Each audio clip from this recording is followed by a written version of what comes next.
What up? What up? Testing, testing. Testing, testing. How's everybody doing? I do apologize.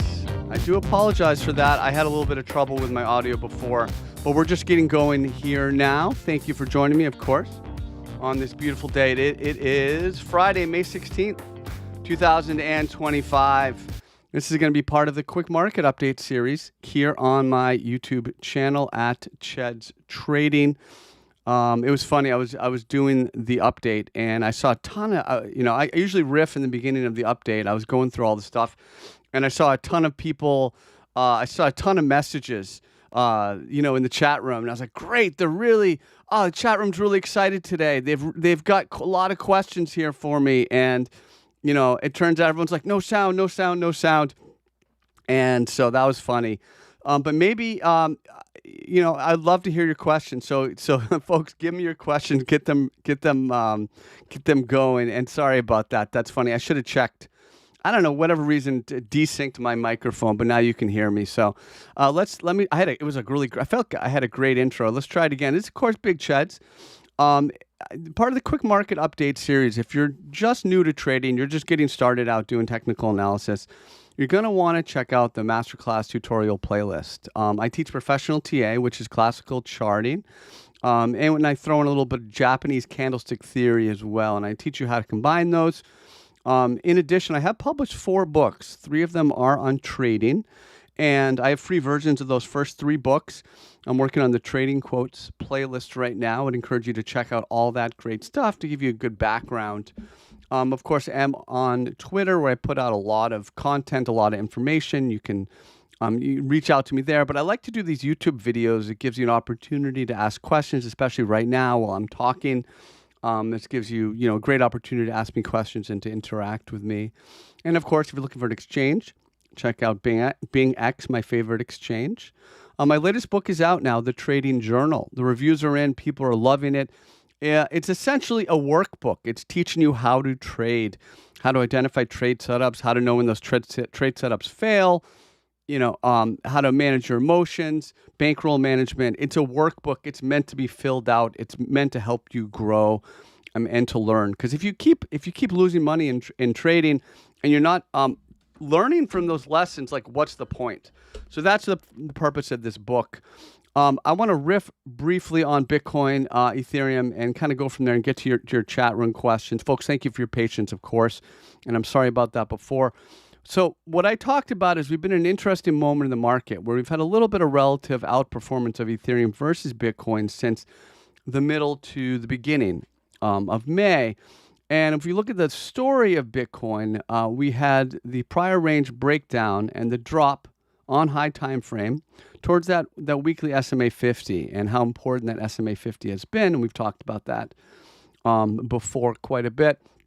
And after that SMA 50 hold, we had a very nice bounce off of that area. You had the local spring, right? The local spring, which I didn't take necessarily, but I did take long at 81K, and I gave you that long on Twitter. And we've had really nice response since then. No pause at 88.5, gave you another long signal. And then even at 94.5, but it price chopped through this level, so it was a little bit more difficult to take a new long from that level. And then even no pause at 98.5. And now the advance really towards range peak. And what's interesting is we've seen a series of high wave candles, which are small candle body with long upper and lower shadow. And essentially almost 9 out of 10 market participants had these high wave candles, which are indecision candles. And the context of these were after an advance, and in many cases representing an upthrust or a failed local breakout, and even an outside bar eclipsing the prior range's candle, which is not that surprising to have an outside bar with a high wave candle, right? Because if you have got long upper and lower shadows, it increases your chance of an outside bar. So we're kind of watching Bitcoin here and thinking it makes sense for it to roll over. And I talked about with my volume off. I talked about the idea. It looks like it's kind of rolling over here on the 4 hour. Some people are talking about diamond top.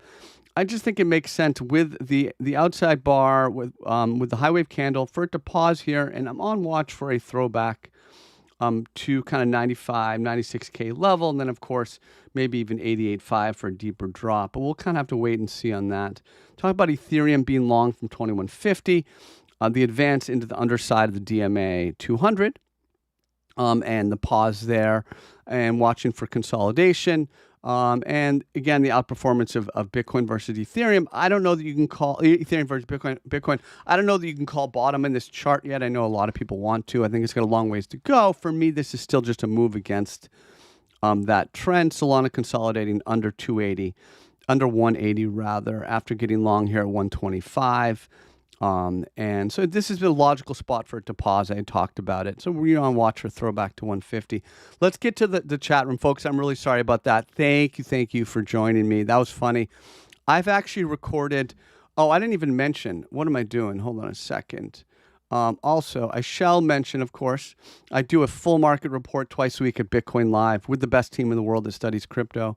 It's been more than 6 years since I've skipped a Wednesday or Sunday report. These Twitter updates are for fun. Quick market updates. Bitcoin Live, I don't skip. So yeah, check that out. I've done entire Bitcoin Live reports with the audio off, and I've had to go back and record them. And I try to put, even with these, I try to put really good mojo and energy into them. And it's hard. It's really hard to record it twice, but you got to do it. So folks, get your questions ready. I want to hear your questions. That's why I'm here. This is your opportunity to talk to me, and we can talk about what you're thinking, what you're feeling, trading questions. Just hit subscribe and leave a message. We've got 70 of you on chat rooms building. Just let me know what you're thinking. I mean, just me talking isn't as interesting. So let's see. Is Trading Wisdom a worksheet edition of Trading Wisdom? Is Trading Journal a worksheet edition of trade? Yes and no. I mean, it's part of the Trading Wisdom series, but it's not just a worksheet. I mean, if you look at the book itself, right? So what is Trading Journal, right? So essentially, here's the book. So why you need a trading journal, I talk about that. What goes into a trading journal, and I break it down: a thesis, stop loss, profit-taking plan, emotional mindfulness, end result, and lesson learned. In thesis, I give you 14 different types of trade theses. I define them, then I define how those theses fail. And I talk about how profit, lessons learned. I give emotional management, good trader habits, and then I have 16, maybe 17 sample trading journals where you follow the story of a trader who's going through an experience, and they have ups and they have downs, and I try out each of these trading ideas, and then I have 100 blank pages at the end of the book for you to fill out. So that's the Trading Journal. It's an awesome book. I love this project. I conceived of it many years ago. I finally get around to writing it. I'm writing the poker and trading book now. So that's the Trading Journal. The question is, talk about the INJ short. It's a beautiful short. My short's in profit. I don't know if you folks took it with me. I put it out on Twitter. I basically said hey, this is a very nice looking short. And some people were like, wow, I put it out here. I said, basically, look at this short setup. Look, and here's a general concept in trading. If you want to long something, you want to dip. You want to buy a dip in an uptrend. If you want to short something, you want to bounce in a downtrend. Okay. So there's a beautiful bounce in a downtrend into lost support, and you can define your risk where if it can, advance above this high here, you cut the trade. So it's you have price interaction with a key level, and you have very minimal risk. The stop loss is already in profit for me on this trade. So I think it's got a decent chance to drop to the 10.50 range, and that's where I'll take even more. I'll probably start to cut. I'll probably cut half the position at least, and take profit there, and then hold some in case it rolls over, because this is a downtrend. And most of the time, the price will continue with the trend. So that's, and that's why I took that short, and that's why I gave you that. I don't tweet out a lot of trade ideas on Twitter, specific ideas like that. But usually when I do, they do pretty well. We'll go from there. So the next question is, can you trade chart XY? Oh, sure. I'll take a couple. I'd like some other generalized trading questions. Chart XYO, okay. I don't think I've been watching this one. Okay. All right. Yeah, it's all right. It's not bad. It's not bad. It's kind of grinding higher. Looks thinly traded to me. There's not a lot of volume here. Not a lot of action in this. You can see just very tight, very tight, very tight. It's just representative of just not a very active market, and especially these long wicks distribution on these bounces. Overall, the chart's fine. Higher lows here in the weekly, grinding higher. I just not. It's not terrible, but I don't really see like a trade setup here, or anything. So I mean, if you're patient with it, it will probably slowly grow higher. I'm just not like a huge fan. Aaron Drail, thank you for your comment about Bitcoin Live. I'm super proud of the team. Tomek GV, Cheds, do you consider coarse macro indicators like QE and QT for major high time for instance? No. I'm not a fundamental analyst. I'm kind of terrible with fundamentals, and I'm pretty darn good with like sentiment and with the technicals, with just kind of reading the price. I don't really need, for me, the problem with fundamental analysis like QT, QE is you can make a really good argument on both sides, whether the price should go up or down. I just feel like that stuff is great for passing time to talk about stuff, but it's not like that useful for trading. It might be useful for long-term investing, but it doesn't really have much of a purpose in my style. All right, folks. Again, thank you for being here while I was talking to myself. Hello from Melbourne. What's up, Mike? What's up, Martwan? Hey, Jed. Gilbert wants to know, what can we learn from the 2121 top that we can apply when Bitcoin reaches the past bull market top? Every top's a little bit different. I still think generally, like if Ethereum really starts to outperform Bitcoin here, like really overall reverses, that probably does mean Bitcoin's pausing and stopping for a while. Not everyone agrees with me on that, but that just makes sense because for Ethereum to really outperform, money flows have to come out of Bitcoin. And that generally will represent a pausing, and maybe it would drop kind of a deeper consolidation from that point. So maybe you kind of, it probably will still generally repeat that pattern of Bitcoin to Ethereum and then altcoins. But other than that, I think you just have to take it, take it structure by structure. I mean, if you do some kind of a double top like this with an up thrust, sure. Maybe you keep an eye on that. Maybe we're preparing for that. We shall see. But it's different each time. For example, like the price drop below the 2017 all-time high in the 2022 consolidation. That had never happened before. And even here, we spent the most time ever below the weekly MA200. So the trend is already changing a little bit. And so you got to be careful with because this, because that. So it's hard to draw exact lessons and say there's going to be one-to-one. I know people want that. We want to have fast and set rules. It doesn't unfortunately work that way, Gilbert, but that's a really good question. Let's see. All right, let's go through some good questions here. Drew, do you think Bitcoin's retest 100K can count? Okay, let me view it here. So do I think Bitcoin's retest of 100K can count as the retest that is needed structurally, similarly to what it did in December 1st? December 1st. Okay. December 1st. I'm not sure what you mean by that. I know what you mean by December 1st. When it retested, but it bounced off. I mean, is it what it's needed structurally? Well, what it needed structurally was the weekly MA50 tag and then the holds. That's what's needed. I mean, in terms of what it here's the thing. What does it need exactly up here? Say it pauses here. It could only retrace here and maybe push higher. It could only retrace here and maybe, but the deeper it goes, the more higher it can go after it consolidates. So there's no set rule for what it needs or what it has to do. There's no what it has to do. It's just, generally it's just price with trend. You have price right now above, the rising MA200 in all time frames. It's an uptrend. But for me, in my experience, I wanted to grind higher in a controlled manner, and it would make sense for it to pause here. And at some point, give you an opportunity to buy at 88.5. in the next few months. That to me would make the most sense, because then from that type of a drop from here in the longer term, you could really push higher, 130, 140 maybe, give you enough of a retest, I think, to push higher from there. So like, what does it need for what exactly, right? Are you wanting to just see a trade from here to 106 or 108 or 110? Like, we shall see. It's not like overextended. I mean, RSI is a little hot, but you got room to run. So it's not like super overextended. It's just, what does it need? I mean, it's kind of an ambiguous question. It's a tough question to answer. Mr. Boom says thanks for your knowledge and wisdom. Thank you. Thank you, brother. Gilbert, do you have a video showing the way to short altcoins? Yeah. Yes. All technique in the Masterclass technical analysis tutorial playlist.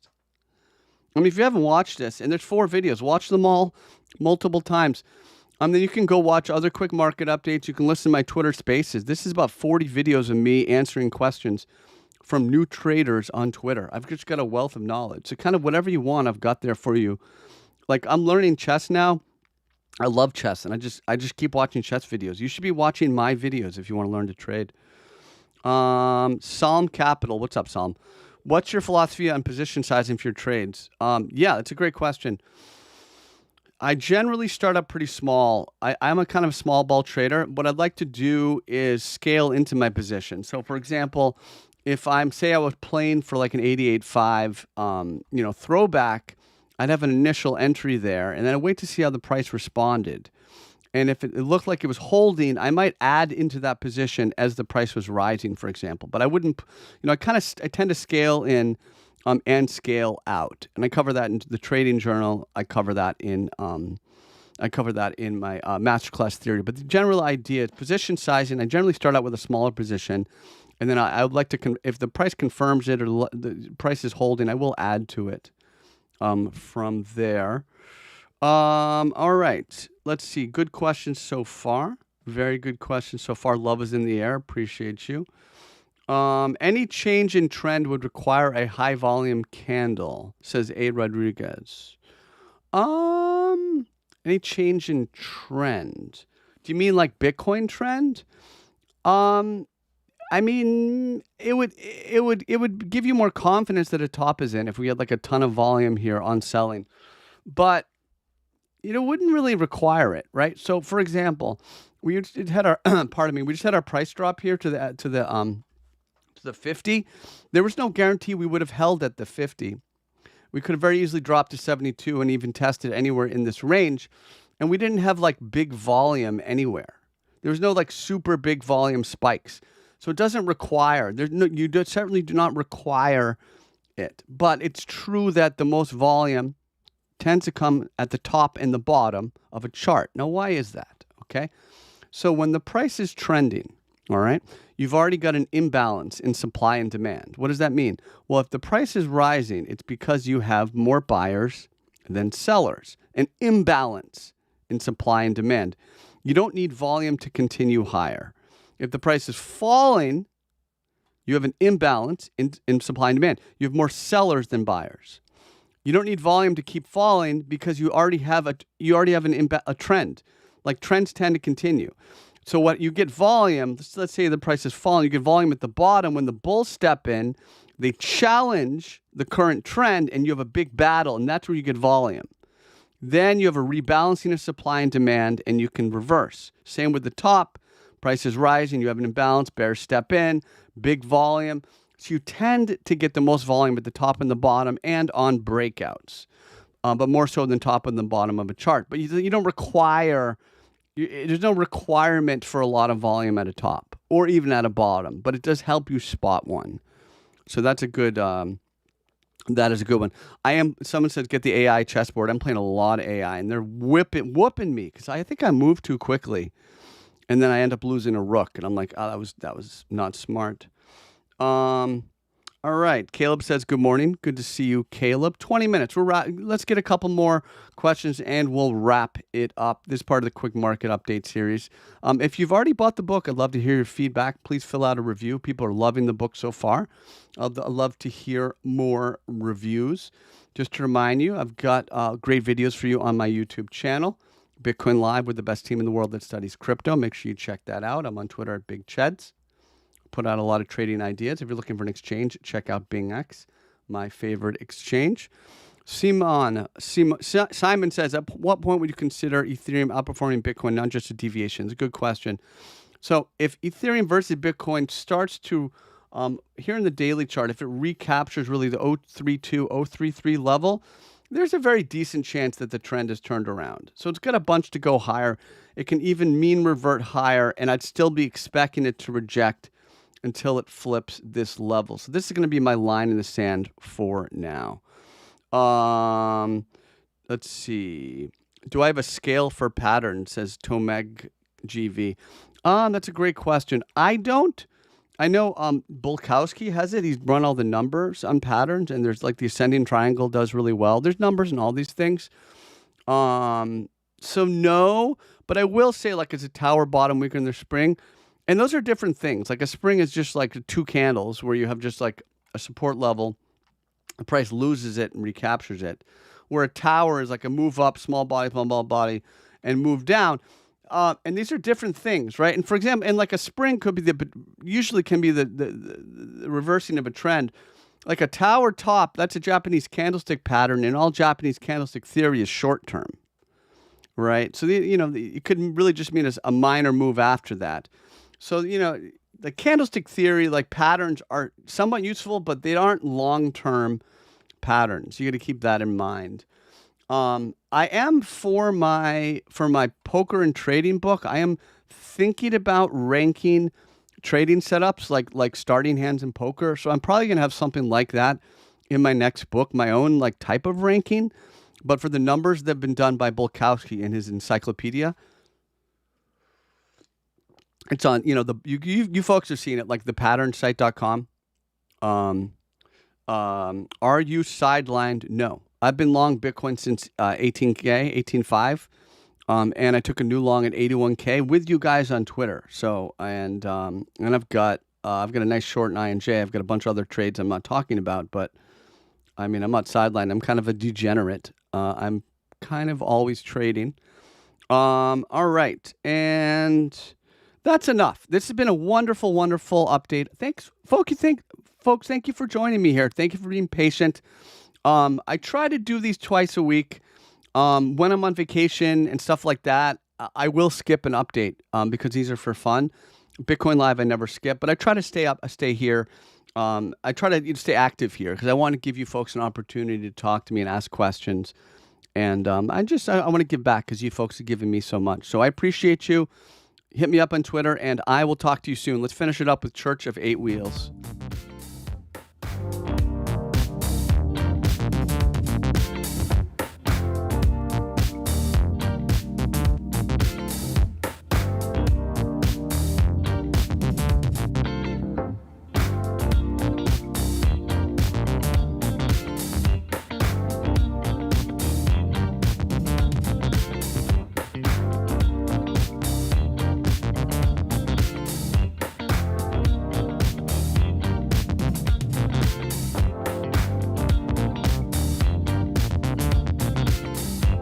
Take care, everybody. Cheds loves you. Thank you again.